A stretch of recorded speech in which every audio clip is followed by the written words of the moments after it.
video games. Video games, if made correctly, they can become masterpieces. But when made incorrectly, well, the less said the better. So how do gamers determine if a game is good or not? Well, reviews, of course. I mean, what else will we rely on? Would XPlay? Well, G4 is dead, we're not exactly going to rely on TV anymore. But exactly what happens to a game when we unfairly review it? Well, my job is to be judge, jury, and executioner for some of the darkest disappointments of our generation, and decide if a game was unfairly bombed, or if it was left to die to begin with. Welcome to Asobi Gaming Darkest Hour.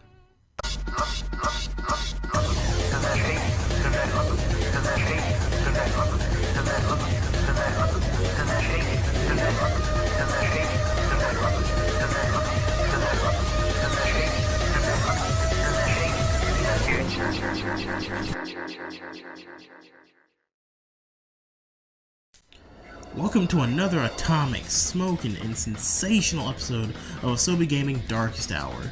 Today, we're going to cover an upsetting debate regarding one of gaming's greatest badass demon slayers, Dante. But we're not covering the OG Dante from DMC 1 through 5. No. Today, we're covering Dante from DMC Devil May Cry. Fuck you! Fuck you! DMC is an action hack and slash video game developed by Ninja Theory and published by Capcom for the PlayStation, Xbox, and PC. It is a reboot of the original series, but hold on now. Exactly who are Ninja Theory and what games have they made over the last couple of years? Well, the Ninja Theory is a British video game development studio based in Cambridge, England, and I guess you could say some of their most notable games they've made include Heavenly Sword, Enslaved, Odyssey to the West, and Hellblade: Senua's Sacrifice. And as a bonus, Andy Serkis was a close collaborator on two of their main projects, which was Heavenly Sword and Enslaved. However, when DMC was announced in late 2010 during Tokyo Game Show, fans were not very happy at the new direction for the series. My name is Dante. The game's story focused on the character Dante.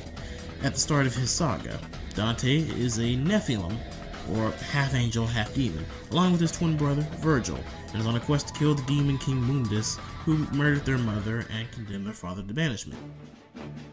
Following the release of the 2010 TGS trailer, the team came up with a better design for the rebooted Dante, which still generated some backlash and criticism, except this time fans sent Ninja Theory death threats, and some of which were sent in the form of comments and death metal songs. And Tony responded to fans' displeasure over the redesign by saying that the essence of Devil May Cry is all about cool, and that the design from the PS2 era isn't cool anymore. Hate to break it to you, mate, but everyone kinda loves the OG Dante a little bit more, and what you consider cool might not be to over 2 million players who played those games.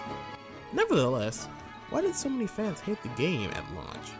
Well, while an exact analysis is almost unknown because of so many reasons, I'm going to give you my own top 3 reasons of why so many people hated the game at launch. Number 1, fans claimed that it was too easy, and apparently they'd beaten the game on every mode without dying. Personally, I'm just going to call bullshit simply because if you go past on a Sparta difficulty, you really have to put in the effort in actually playing instead of just doing the same thing over and over again, just like the original games. So personally, that makes no sense. Number 2, the hair joke. In the beginning of the game, apparently a white wig flies onto Dante's head, and he stares in a mirror and he says, "I'm a million years." Big whoop. It's a joke. It's meant to be funny, or at least it's meant to poke fun. So, again, that's not really a reason to hate the whole game. And just really the first and main reason of them all, they just hate it. Because other people do. They never played a DMC game, or just any Devil May Cry spinoff at all, and they wish to be a part of a crowd. Now normally this would be the part of the show where I tell you that a certain video game has failed horribly, or the company has ended up going bankrupt, or it got really horrible reviews. But you know what? No, this is actually the first time for the show, for our second episode, they actually got generally positive reviews. Outside of all the review bombing, it literally got almost all positive reviews. And for those that don't believe me, just take a look at this clip from the Angry Joe show. It is a 7 out of 10. It is a great game, but the reboot doesn't necessarily handle all of the parts well. It's not bad, no matter what anyone tells you, and it's not a shining gem that some may think it is. And Joe is perfectly right.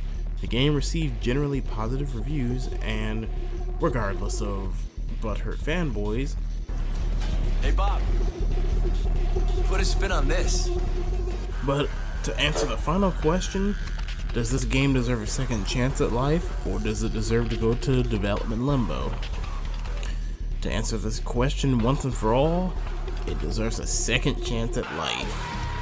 Simply because fans hated the game, critics loved the game, and ended up obtaining a cult following. So what's the moral of the story from today's lesson? Actually play the video game instead of rely on other people's opinions, you ungrateful sacks of